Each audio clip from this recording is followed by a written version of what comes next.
भगवान राम की नगरी अयोध्या में जेएनयू की तर्ज पर आजादी के नारे लगाए जाने से हड़कंप मचा हुआ है।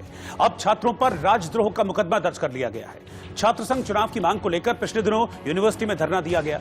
यूनिवर्सिटी में माहौल गर्म है, लेकिन पारा तब और चढ़ गया जब धरना दे रहे छात्रों ने जेएनयू की तरह आजादी के नारे लगाए। साकेत महाविद्यालय की तस्वीर आप देख पा रहे हैं।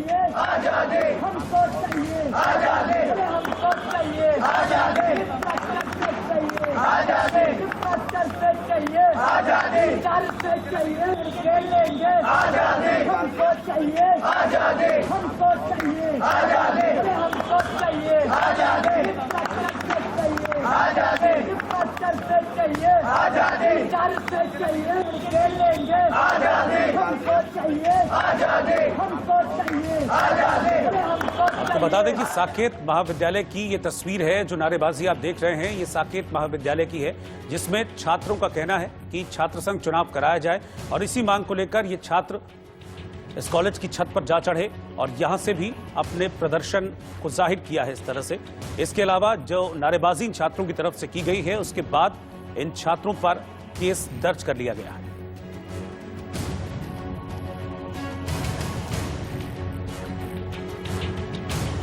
शिवसेना सांसद संजय राउत की पत्नी को ईडी का नोटिस भेजे जाने के बाद महाराष्ट्र में सियासी पारा चढ़ा हुआ है। ईडी पीएमसी घोटाले की जांच कर रही है और उसी सिलसिले में संजय राउत की पत्नी वर्षा राउत को नोटिस भेजा गया है। लेकिन संजय राउत ने इसके पीछे सियासत का आरोप लगाते हुए सीधे बीजेपी को चेतावनी दी। ताज में बेलाग कहा कि बीजेपी उनसे पंगा न ले। भारतीय जनता पार्टी ऐसे बड़े बड़े सुरमा बैठे हैं, अगर मैं उनके परिवार तक पहुंचा तो आपको देश छोड़कर भागना पड़ेगा। ये आपको बताता हूँ, नीरव मोदी और विजय मल्ल्या के साथ भारतीय जनता पार्टी की पूरी फलटन खड़ी हो जाएगी लंदन और ब्रिटेन में। तो आप देखिए, आप मुझसे पंगा मत लेना, आप मुझसे पंगा मत लेना। मैं देखता हूँ, मैं नंगा आदमी हूँ, मैं शिवसैनिक हूँ बाला साहब ठाकरे का।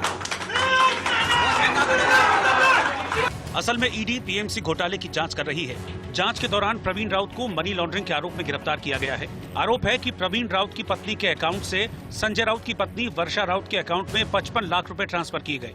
पूछताछ के लिए ईडी ने वर्षा राउत को पहले भी समन भेजा, लेकिन वर्षा राउत ईडी के सामने पेश नहीं हुई। अब ईडी ने उनको नोटिस भेजकर 29 दिसंबर को हाजिर रहने को कहा है, जबकि संजय राउत ने साफ तौर पर इसे सियासी साजिश करार दिया। 10 साल पहले 50 लाख हमने कर्ज लिया था, उसके बारे में ईडी को बहुत अचानक इंटरेस्ट जाग उठा है और भारतीय जनता पार्टी के कुछ बंदर यहाँ है तो उछल रहे हैं हमारे नाम से। बंदर जब क्या बोलते, बंदर जब दारू पीता है ना तो ज़्यादा उछलता है। मैं आपकी नशा उतार दूंगा। मेरा नाम संजय राउत है। देखिए, हम मिडिल क्लास लोग हैं। मेरी पत्नी एक शिक्षिका है। उसने अपने एक दोस्त से 10 साल पहले 50 लाख का कर्जा लिया है। वो पूरा कर्जा हमने इनकम टैक्स को दिखाया है, वो हमने राज्यसभा के एफिडेविट में दिखाया है। अगर आप मेरे राज्यसभा के जो प्रॉपर्टी के एफिडेविट होते हैं, हमने कोई छुपाई ये बात नहीं है। 50 लाख का जो हमारा लोन है वो हमने दिखाया है। तो ईडी को क्या तकलीफ है या भारतीय जनता पार्टी को क्या तकलीफ है उसमें? संजय राउत लगातार बीजेपी और केंद्र सरकार पर हमलावर रहे हैं। ऐसे में चर्चा गर्म हो गई कि क्या पत्नी को नोटिस भेजकर बीजेपी उन पर लगाम कसने की तैयारी कर रही है। लेकिन बीजेपी ने ईडी की जांच में सियासी दखलंदाजी से इनकार कर दिया। ईडी को या ऐसा हमें पता चला है कि एचडीआईएल का कुछ पैसा प्रवीण राउत के द्वारा माधुरी प्रवीण राउत और वहां से वो पैसा वर्षा संजय राउत के बैंक के खाते में आया।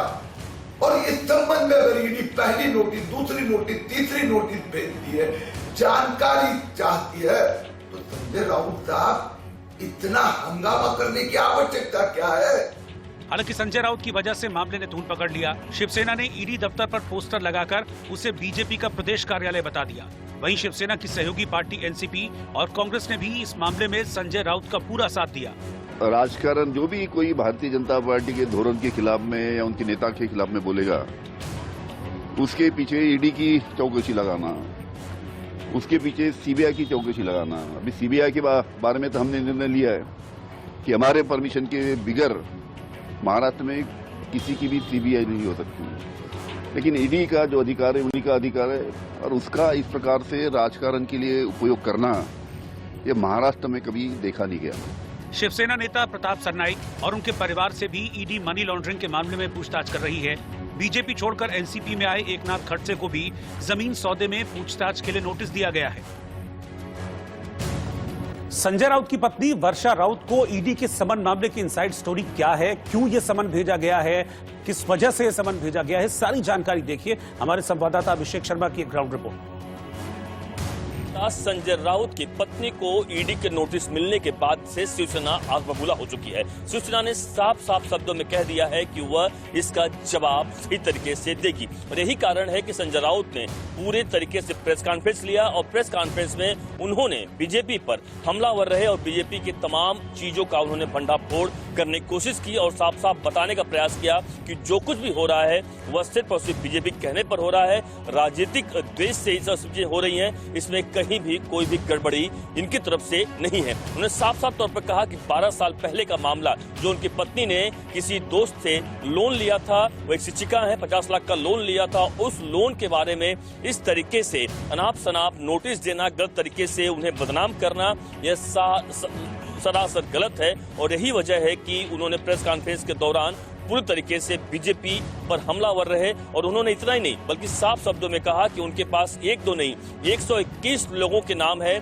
जिनकी लिस्ट वो ईडी को सौंपने वाले हैं। यानी ईडी के पास इतना काम रहेगा कि 5 साल तक भी लगातार वह काम करे तो वह उन लोगों से लगातार बुलाकर पूछताछ करने वाली है। इतना ही नहीं, उन्होंने एक बड़ा खुलासा यह भी किया कि बीजेपी के कई ऐसे नेता जो इनके संपर्क में रहे जिन्होंने 22 लोगों की लिस्ट उन्हें दिखाई थी, जिसमें एनसीपी शिवसेना के तमाम नेताओं के नाम थे और उनको कहा गया कि वह सरकार को बचाने का जो प्रयास कर रहे हैं वह बंद कर दें, वरना इन सभी लोगों को लगातार नोटिस दी जाएगी, उन पर कार्रवाई की जाएगी। जिसमें पहला नाम था प्रताप सरनाईक जो शिवसेना की, हालांकि उन्होंने देखा होगा आपने कि उनको ईडी की नोटिस दी भी गई और उन पर बड़ी कार्रवाई हुई भी है, लगातार उनके घर पर रेड हुआ, कई बार पूछताछ के लिए बुलाया गया। लेकिन अब बारी आ चुकी है कि जो शिवसेना के बड़े नेता हैं, हालांकि जो महाविकास आघाड़ी का जब गठबंधन हुआ है, जो सरकार महाराष्ट्र में बनी, उसमें एक अहम भूमिका संजय राउत की जाती है और उनकी पत्नी को नोटिस जाना यह जरूर बहुत बड़ी तरीके से सूचना देख रही है। यही कारण है कि संजय राउत के पत्नी को नोटिस देने के बाद उद्धव ठाकरे जो कि महाराष्ट्र के मुख्यमंत्री हैं और साथ ही साथ शिवसेना सुप्रीमो है, उन्होंने एक आपात बैठक भी बुलाई है और उन्होंने साफ तौर पर तमाम नेताओं से वह राय मशवरा कर रहे हैं कि आगे क्या करना है। लेकिन यह साफ है कि यह जो भी चल रहा है यह आने वाले दिनों में शिवसेना वर्सेस बीजेपी साफ साफ होते हुए दिखाई पड़ रहा है। कैमरामैन विश्व के साथ अभिषेक शर्मा, इंडिया न्यूज, मुंबई। बिहार में बीजेपी और जेडीयू के बीच तल्खी उभरकर सामने आ गई है। अरुणाचल प्रदेश में जेडीयू के विधायकों ने बीजेपी ज्वाइन कर ली और इसके बाद जब आरसीपी सिंह जेडीयू के अध्यक्ष बने तो छूटते ही बीजेपी पर हमला बोल दिया। नीतीश कुमार ने भी खुलकर कह दिया है कि उन्हें सीएम बनने में कोई भी दिलचस्पी नहीं है। कयास लगाए जा रहे हैं कि यह विवाद अब और बढ़ सकता है, तेज हो सकता है। खुद जनता दल यू के लोगों ने कहा है कि जो भी कुछ हुआ है अरुणाचल में उसका कोई बिहार के गठबंधन पर असर नहीं पड़ेगा और बिहार की सरकार पर कोई असर नहीं पड़ेगा। दूसरे राज्य का मामला हम लोग को पूरी जानकारी नहीं है, हम लोग को इस पर टीका टिप्पणी नहीं करना चाहेंगे, लेकिन बिहार के अंदर भाजपा जदयू का जो गठबंधन है वो अटूट है।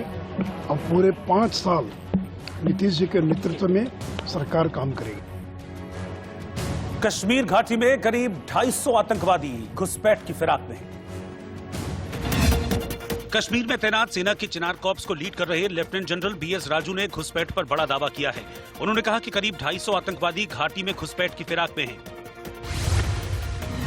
कोरोना से संक्रमित उत्तराखंड के मुख्यमंत्री त्रिवेंद्र सिंह रावत का अब दिल्ली एम्स में इलाज किया जाएगा। फेफड़ों में संक्रमण की शिकायत के बाद ये फैसला लिया गया है। सीएम रावत 18 दिसंबर को कोरोना पॉजिटिव पाए गए थे।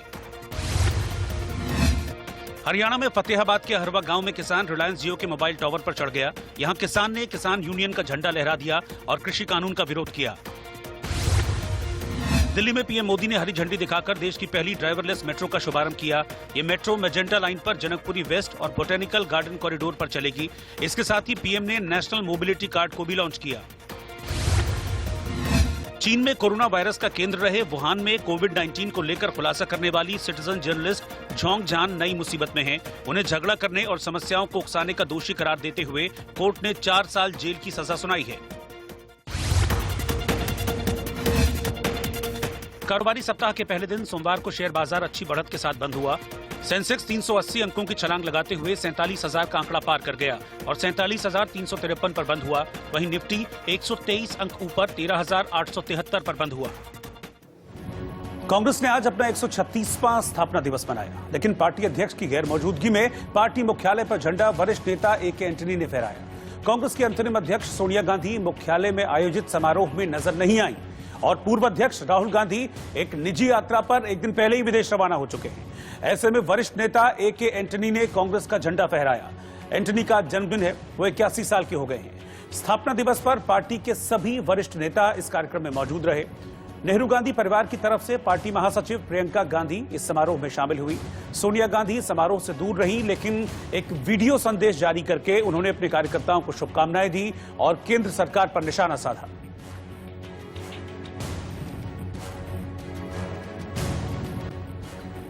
पार्टी के स्थापना दिवस पर राहुल गांधी ने ट्वीट करके शुभकामनाएं दी। उन्होंने एक वीडियो शेयर किया और इस वीडियो शेयर करते हुए राहुल गांधी ने लिखा, देश हित की आवाज उठाने के लिए कांग्रेस शुरू से प्रतिबद्ध रही है।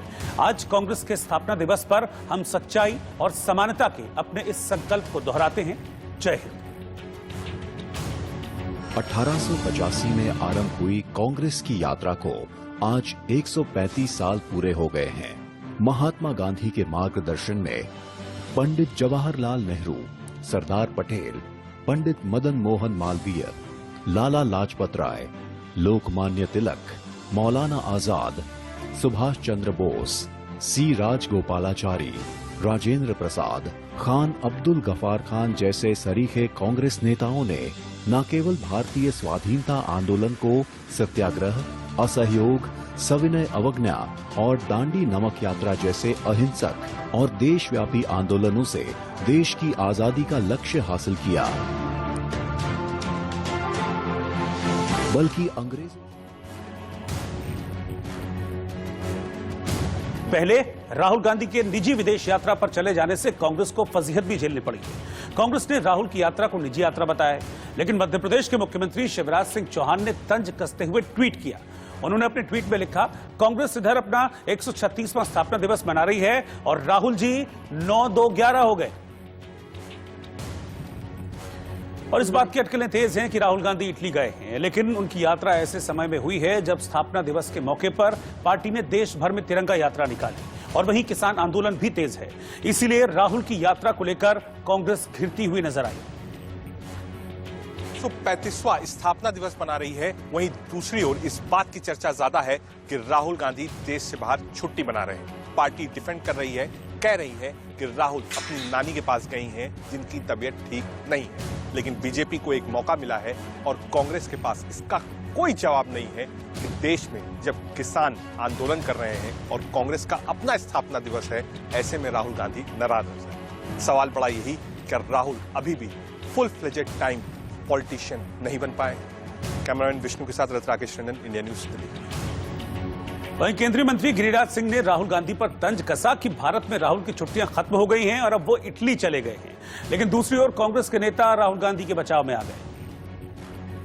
हमारे साथ बातचीत करने के लिए कांग्रेस के वरिष्ठ नेता सलमान खुर्शीद साहब मौजूद। सर, एक तरफ कृषि कानूनों को लेकर देश भर में आप कह सकते हैं कांग्रेस पार्टी प्रोटेस्ट कर रही है। सीधा सीधा सवाल सर, आज फाउंडेशन डे पर बीजेपी कह रही है कि आज राहुल गांधी कहां गए?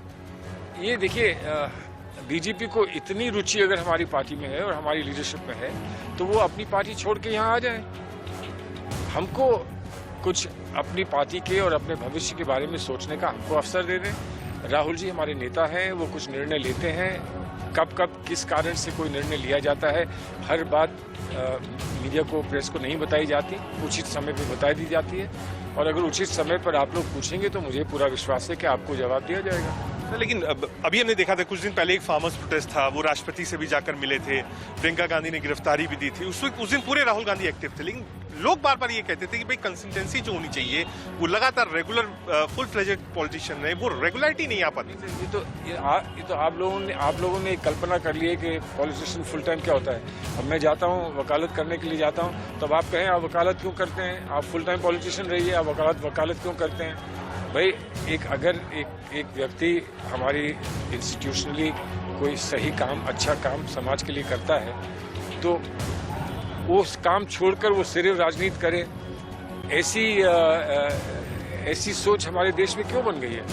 एक बड़ा तबका ये भी कह रहा है कि भाई जो चुनावी प्रक्रिया है वो कांग्रेस पार्टी में चालू है और राहुल गांधी को अध्यक्ष बनना चाहिए। लोगों की ये राय है, लेकिन राहुल जी ने अभी कोई संकेत नहीं दिया है। हम लोग सब उस संकेत की प्रतीक्षा कर रहे हैं कि हमको वो संकेत मिल जाए। वो नेता है, संकेत तो उन्हीं को देना होगा ना। बहुत शुक्रिया हमसे बातचीत करने के लिए। Rakesh Tandon, India news, Delhi. इधर कानपुर में डाक टिकट पर अंडरवर्ल्ड डॉन और छोटा राजन और यूपी के मारे गए गैंगस्टर मुन्ना बजरंगी की तस्वीरें आने से हंगामा मचा हुआ है। डाकघर माई स्टैंप योजना के तहत आम लोगों को डाक टिकट पर अपनी तस्वीर लगाने की मंजूरी देता है, लेकिन एक डॉन और गैंगस्टर की तस्वीरों वाले डाक टिकट बनने से गंभीर सवाल खड़े हो गए, क्योंकि छोटा राजन और मुन्ना बजरंगी ऐसे नाम हैं जिनसे आमतौर पर सभी वाकिफ हैं। बावजूद इसके कानपुर के प्रधान डाकघर से उनकी तस्वीरों वाले डाक टिकट जारी हो गए। भले ही इसे लापरवाही कहकर टाला जा रहा है, लेकिन सच्चाई ये है कि ऐसा सभी नियमों को ताक पर रखकर किया गया है। असल में सरकार ने 2017 में माई स्टैंप योजना की शुरुआत की थी, जिसके तहत 300 रुपए शुल्क जमा करके कोई भी अपने तस्वीर वाले 12 डाक टिकट जारी करा सकता है। ये डाक टिकट भी अन्य डाक टिकटों की तरह मान्य होते हैं, लेकिन इसकी लंबी चौड़ी आवेदन प्रक्रिया होती है। आवेदक को आईडी और फोटो के साथ पूरा ब्यौरा देना पड़ता है। डाक टिकट केवल जीवित आदमी का ही बनता है, जिसके वेरिफिकेशन के लिए उसे डाक विभाग आना पड़ता है।